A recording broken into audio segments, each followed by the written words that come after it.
We have beta blockers. The next one, beta blockers क्या काम करते हैं? जहां पर बीटा रिसेप्टर्स मौजूद है वहां पर ये ब्लॉक करेंगे, स्पेशली बीटा 1 रिसेप्टर्स। अगर हम बात करते हैं, मौजूद है दो जगह पर। रिगार्डिंग ब्लड प्रेशर, मैं कंप्लीट डिस्क्रिप्शन नहीं बता रहा कि ये किस जगह पर और है और नहीं है, लेकिन दो स्पेसिफिक जगह which are involve for controlling the hypertension. वो कौन कौन सी जगह है? एक हमारे पास है हार्ट, दूसरा हमारे पास है किडनी। हार्ट पर मौजूद बीटा 1 रिसेप्टर्स जब स्टिमुलेट हो गए तो ये कंट्रैक्शन करवाएंगे, क्योंकि beta 1 are stimulatory.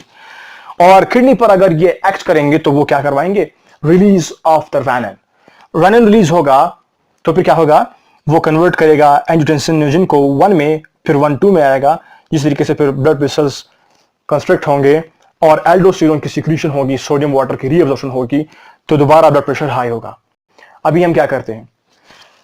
Beta 1 receptors को ब्लॉक करते हैं।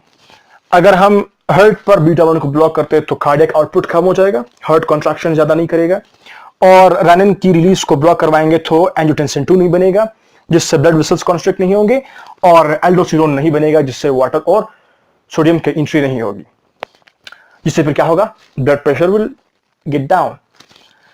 So this is the function of beta blockers.